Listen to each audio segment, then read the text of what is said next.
Class 5 এর lesson 3 page number 35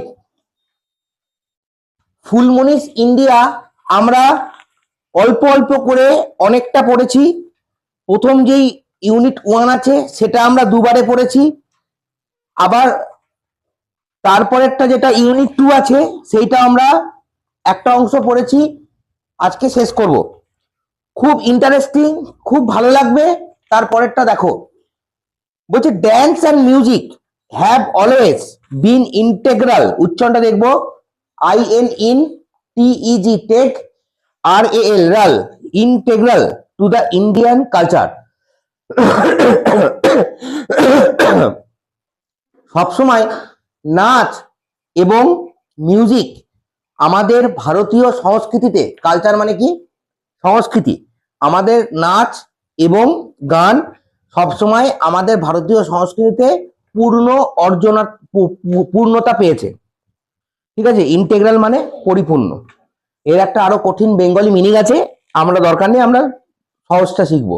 তো integral মানে কি, পূর্ণতা পাওয়া, মানে পরিপূর্ণতা পেয়েছে চিরটা কাল আমাদের ভারতীয় সংস্কৃতিতে, একদম ভালোভাবে ছিল। Phulmoni has a sweet voice, ফুলমণির খুব মিষ্টি গলা, এর মতো ওরকম গলা নয়, ঠিক আছে, খুব মিষ্টি গলা। She believes that she can sing in harmony with musical instruments, উচ্চারণ দেখবো INS ইনস TRU টু MENTS মেন্টস ইনস্ট্রুমেন্টস। তাহলে ইনস্ট্রুমেন্টস মানে কি, কে বলবে? এনিওয়ান? ইনস্ট্রুমেন্ট মানে বাদ্যযন্ত্র। কি বললাম? বাদ্যযন্ত্র মানে গানের সঙ্গে যেই মিউজিক বাজানোর জন্য যে যন্ত্রগুলো তাকে বলে ইনস্ট্রুমেন্ট।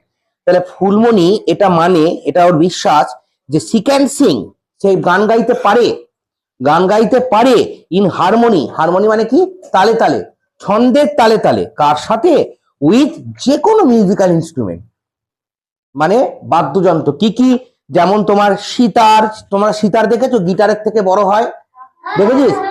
এই রকম করে চাগানো যায় না, এটা থাকে দিয়ে এরকম করে বাজাতে হয়। হ্যাঁ, ও দেখেছে সিতার। তারপরে তবলা, এটা তো তোরা সবাই জানিস। সারেঙ্গি কি, একটু পরে আমি ছবি দিয়ে দেখাচ্ছি সারেঙ্গি কি জিনিস। আর হচ্ছে ড্রাম, ড্রাম তো ঠিক আছে, এরকম একটা আওয়াজ হয় ড্রাম। হ্যাঁ, ওই যে ওই কৌশিক বাজে না, হ্যাঁ ড্রাম অ্যান্ড সো অন। এবং আরো কত কি। ফুলমণি এটা কি করে, বিলিভ করে যে এই সবে তালে তালে ও পারবে, গান গাইতে পারে।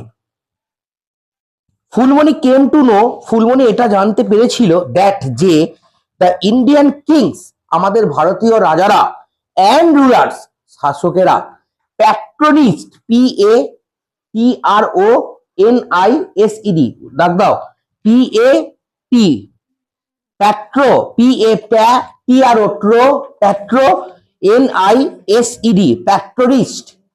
ঠিক আছে, আমাদের ভারত, ফুলমণি এটা জানতে পেরেছিল যে কি আমাদের ইন্ডিয়ান কিংস, আমাদের ভারতীয় রাজারা এবং শাসকেরা patronise classical music and dance in their courts, আমাদের কোর্টের মধ্যে, সরি তাদের যে সভা ছিল সেই সভাতে কি করেছিল, যে আমাদের ভারতীয় রাজারা এবং রুলার্সরা তাদের যে গানটা সেইটাকে পুরোপুরি ভাবে সমর্থন করেছিল। প্যাট্রনিস মানে সমর্থন করা। আরো একটা বাংলা মানে আছে, প্যাট্রনিস মানে হচ্ছে, তোমরা আমার মানে বই ইউজ করতে এই কারণেই মানা করি, হয়তো মানে বইতে লেখা আছে পৃষ্ঠপোষকতা, কি কঠিন বাংলা, মনে রাখা সম্ভব না।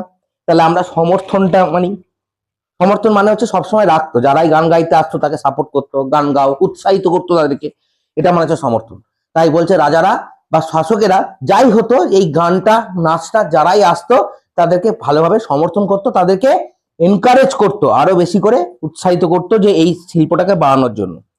Empire Akbar love to listen to songs of Tansen, আমাদের এম্পায়ার আকবর কি, সম্রাট আকবর ভালোবাসতেন কার গান শুনতে? তানসেনের গান শুনতে খুব ভালোবাসতেন। তানসেন কে? নটা রত্নের মধ্যে একটা রত্ন। Our country is so big that we have many different style of classical music like Hindustani, Carnatic. আমাদের দেশ এত বড় যে আমরা বিভিন্ন ধরনের আলাদা আলাদা গানের স্টাইল আমরা ফলো করি, এক একটা আলাদা আলাদা গান। কিরকম? যেরকম তোমার হিন্দুস্তানি উচ্চারণ রাখ দেবো HIN হিন, DUS দুস, TANI Hindustani, and Carnatic CAR car, NA না, TIC টিক, কার্নাটিক। এইগুলো হচ্ছে আলাদা আলাদা গানের ধরন। ঠিক আছে, তাহলে কি হিন্দুস্তানি অ্যান্ড কার্নাটিক এই টাইপের আরো বিভিন্ন ধরনের ক্লাসিক্যাল মিউজিকের গান আমাদের ভারতবর্ষে আমরা দেখতে পাই। ইচ অফ দিস স্টাইলস, এক একটা ধরন, স্টাইল মানে কি ধরন, ইচ অফ দিস প্রত্যেকটা, এভরি এক একটা করে ধরন, grew in temples and develop down the ages. কোথা থেকে এসেছে, কোথা থেকে বেড়ে উঠেছে, টেম্পলস থেকে, এবং যত দিন গেছে তত আরো ডেভেলপড হয়েছে, আরো বেড়েছে এগুলো। এই ধরনের স্টাইল, এই ধরনের গান, গানের পরিমাণ, গানের ক্রিয়েটিং তত আরো বেড়েছে। ফুলমণি স্প্রাউট, তাহলে আমরা এটা কি সম্পর্কে জানলাম, একটু গান বাজনা এসব সম্পর্কে জানলাম। তারপরে এবার দেখো অন্য কিছু সম্পর্কে জানবো। তাহলে যে একটা জিনিস তোরা ফলো করছিস, আমরা আমাদের ভারতীয় কালচারের কত কিছু জানছি। আমরা কি সম্পর্কে জানলাম, আমরা আগের কোনো পিকচার সম্পর্কে জানলাম, তারপরে কি জানলাম, নাচ সম্পর্কে জানলাম, মাঝে একবার থিয়েটার সম্পর্কে জেনেছি, নাটক সেটা সম্পর্কে জেনেছি, নাচ সম্পর্কে জানলাম, এখানে গান সম্পর্কে জানলাম, বাজনা সম্পর্কে জানলাম, কারেক্ট। এইবার আমরা আমাদের কিছু পুরাতন বিল্ডিং সম্পর্কে জানবো। হ্যাঁ, কিছু বিখ্যাত বিখ্যাত যেগুলো বিল্ডিংস আছে। Phulmoni is proud to be an Indian. Phulmoni Indian হিসেবে খুব গর্ব অনুভব করে। আমরা সবাই করি তো, না করি না? অবশ্যই করি। তাহলে সবাই মিলে চিৎকার করে বলো, কি করি আমরা আমাদের ভারতবর্ষকে, আমরা যে ভারতবাসী হিসেবে গর্ব করি। বেশ। She has heard that our country is full of great monuments, forts and wonderful architectures. তাহলে সে শুনেছে, কি শুনেছে, যে আমাদের দেশ, আমাদের এই মহান ভারতবর্ষ পুরো ইজ ফুল অফ, মানে একদম পরিপূর্ণ, কিসে পরিপূর্ণ, মহান মহান মনুমেন্টস। মনুমেন্টস মানে জানিস তো কি, স্মৃতিসৌধ, স্মৃতির উদ্দেশ্যে বড় বড় জিনিস বানানোকে বলা হয় মনুমেন্টস। আর কি, ফোর্টস, ফোর্টস মানে জানিস তো দুর্গ, কেল্লা যেগুলো বলা হয়। ঠিক আছে, আর একটা কি, ওয়ান্ডারফুল আর্কিটেকচার। আর্কিটেকচার মানে হচ্ছে কোনো কিছু মহান কিছু বিল্ডিংস, স্থাপত্য শিল্প, এইগুলোকে বলা হয়। হ্যাঁ, ঠিক আছে, এইসব গ্রেট ওয়ান্ডারফুল, বিশাল বড় বড় মহান মহান আমাদের ভারতবর্ষে এরকম পরিপূর্ণ। দেখ ওইগুলো দিল্লি, হায়দ্রাবাদ এসবে আছে না? হ্যাঁ আছে না, কত আমরা শুনেছি।